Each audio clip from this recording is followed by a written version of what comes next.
When you buy Bitcoin, you don't actually have Bitcoin. You have permission to access it. That distinction sounds like semantics. It isn't. In 2022, when crypto platforms like FTX and Celsius collapsed, billions of dollars of customer Bitcoin turned out to be claims against a bankrupt company. The customers thought they owned crypto.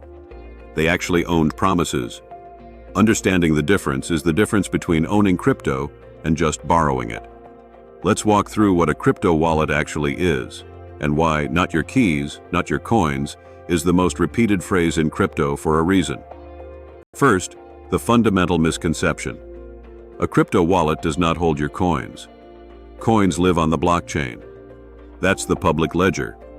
Your Bitcoin or Ethereum exists as entries on that ledger, attached to a specific address. Nobody can physically hold them. What a wallet holds is the keys to that address.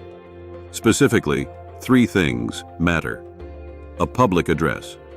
This is what you give people when they need to send you crypto. Think of it like an email address. It's safe to share. Anyone can see it on the blockchain. Anyone can send funds to it. A private key.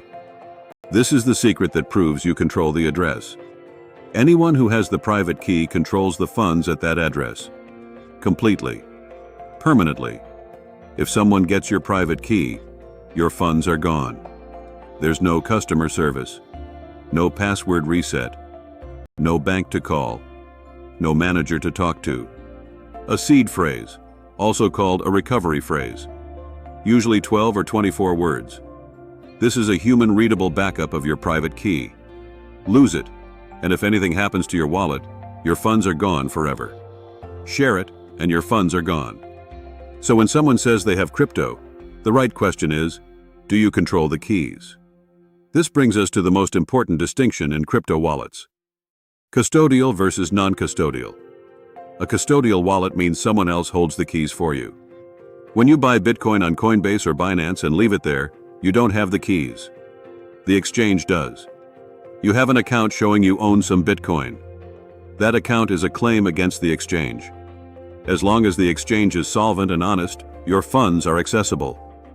When the exchange isn't solvent or honest, your Bitcoin might disappear. This is what happened with FTX. Customers thought they had crypto. They actually had claims against FTX. When FTX went bankrupt, those claims went to bankruptcy court along with all the other creditors. A non-custodial wallet means you hold the keys yourself. Software wallets like MetaMask, Phantom, or Trust Wallet. Hardware wallets like Ledger or Trezor. You install the software or buy the device. The wallet generates the keys. The keys live with you. The exchange or company that made the wallet has no access to your funds. The trade-off is responsibility. Custodial wallets are easier.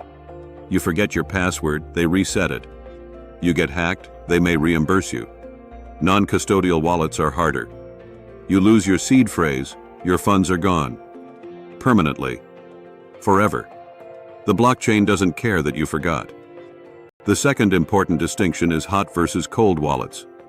Hot wallets are connected to the internet. Browser extensions, mobile apps, exchange accounts. Convenient for active use. More vulnerable to hacking, phishing, and malicious websites that try to drain wallets.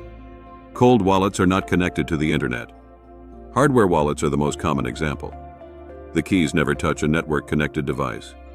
Even if your computer is compromised, the keys are safe. The trade-off is friction. Sending crypto from a hardware wallet requires physically having the device and confirming on its screen. For most people who are serious about crypto, the typical setup is some combination. A small amount on an exchange or hot wallet for active trading. A larger amount in a hardware wallet for long-term holding. A few common mistakes that have cost people billions of dollars. Storing a seed phrase digitally. Taking a photo of it. Saving it in a notes app. Emailing it to yourself. Anything that puts it on an internet-connected device. Phishing attacks target exactly this. Write it on paper, store it offline. Sharing a seed phrase with anyone. Customer support for legitimate wallets will never ask for it. The only people who ask for your seed phrase are scammers. Approving malicious smart contracts. A common attack pattern.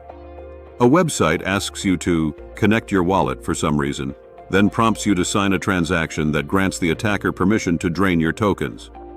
Read what you're signing. Using fake wallet apps. Search results for crypto wallets sometimes return convincing fakes. Download wallets only from the official websites of the projects, not from search ads. So when someone asks if you own Bitcoin, the answer depends entirely on whether you control the keys. Your wallet isn't holding your coins. It's holding your access to them. Whether that access is yours or someone else's is the entire question.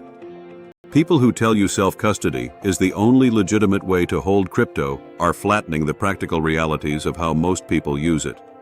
Custodial solutions are fine for many use cases, especially for amounts you'd be comfortable losing or for active trading. People who tell you custodial solutions are perfectly safe haven't watched what happened to FTX customers. The accurate take is that wallet choice is a trade-off between convenience and control. Knowing which one you're making is the entire skill. Not knowing is how people lose money. That's a crypto wallet. We cover crypto on the days that actually matter, with explainers when it helps. Hit subscribe so you don't miss it. We'll see you next time.